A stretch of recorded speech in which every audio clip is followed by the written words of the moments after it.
നബി സല്ലല്ലാഹു അലൈഹി വസല്ലമയുടെ രഹസ്യ സൂക്ഷിപ്പുകാരൻ, സ്വാഹിബുസ്സിർ എന്നറിയപ്പെടുന്ന സ്വഹാബി ഹുദൈഫത്ത് ഇബ്നുൽ യമാൻ റളിയല്ലാഹു അൻഹു.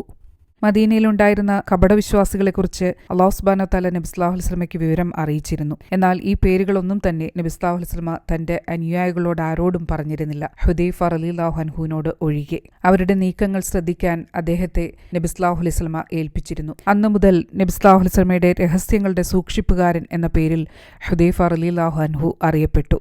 ഹിജ്റ 5-ാം വർഷം അഹ്സാബ് യുദ്ധത്തിന്റെ സന്ദർഭം. ഒരു മാസക്കാലത്തിലേറെയുള്ള ഉപരോധത്തിനൊടുവിൽ ആ രാത്രി, കൊടും തണുപ്പുള്ള ഒരു രാത്രിയിൽ, അല്ലാഹു സുബ്ഹാനഹു വതആല അയച്ച കൊടുങ്കാറ്റ് മൂലം ശത്രുക്കളുടെ താവളങ്ങൾ നിലംപരിശാവുകയും വിളക്കുകൾ കെട്ടുപോവുകയും കണ്ണിലും മൂക്കിലുമൊക്കെ മണൽ കയറുകയും ചെയ്തു. ഈ ഒരു സന്ദർഭത്തിൽ ശത്രുക്കളുടെ രഹസ്യങ്ങൾ അറിയാൻ നബി സല്ലല്ലാഹു അലൈഹി വസല്ലമ ഒരാളെ അയക്കാൻ തീരുമാനിക്കുകയാണ്. കൂരിരുട്ടും കടുത്ത തണുപ്പും. ശത്രുക്കളുടെ സങ്കേതത്തിലേക്ക് കടന്നു ചെന്നുകൊണ്ട് വാർത്തകൾ ചോർത്തിയെടുക്കണം. ഇതിനായി നബി സല്ലല്ലാഹു അലൈഹി വസല്ലമ ഹുദൈഫ റളിയല്ലാഹു അൻഹുവിനെയാണ് തിരഞ്ഞെടുത്തത്.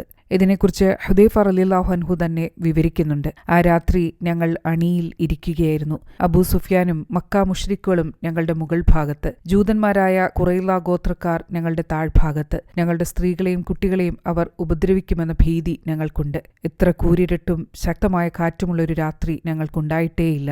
കാറ്റിന്റെ ഹുങ്കാരം ഇടിപോലെ മുഴങ്ങി. സ്വന്തം കൈവിരലുകൾ പോലും കാണാൻ സാധിക്കാത്തത്ര കൂരിരുട്ട്. ഈ സന്ദർഭത്തിൽ പലരും വീട്ടിലേക്ക് പോകാൻ നബി സല്ലല്ലാഹു അലൈഹി വസല്ലമയുടെ അനുവാദം ചോദിക്കുന്നുണ്ട്. നബി സല്ലല്ലാഹു അലൈഹി വസല്ലമ എല്ലാവർക്കും അനുവാദം നൽകുകയും ചെയ്തു. ഒടുവിൽ 300ഓളം പേർ മാത്രം ബാക്കിയായി. ഈ ഘട്ടത്തിൽ നബി സല്ലല്ലാഹു അലൈഹി വസല്ലമ എണീറ്റ് എന്റെ അടുത്തെത്തി. തണുപ്പിൽ നിന്നും രക്ഷപ്പെടാൻ ചെറിയൊരു മുണ്ട് പുതച്ചുകൊണ്ട് ക്ഷീണം മൂലം നിലത്ത് വീണ് കിടക്കുന്ന അവസ്ഥയിലായിരുന്നു ഞാൻ.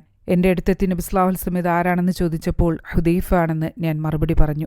ഹുദൈഫ എന്ന് അദ്ദേഹം വിളിച്ചു. കഠിന വിശപ്പും തണുപ്പും കാരണം എണീക്കാൻ കഴിയാതെ നിലത്തു തന്നെ കിടന്നുകൊണ്ട് ഞാൻ വിളി കേൾക്കുകയാണ്. ശത്രു സങ്കേതത്തിൽ എന്തോ നടക്കുന്നു. താങ്കൾ നുഴഞ്ഞു കയറി വിവരം ശേഖരിച്ചു വരണം, നബി സല്ലല്ലാഹു അലൈഹി വസല്ലം നിർദ്ദേശിച്ചു.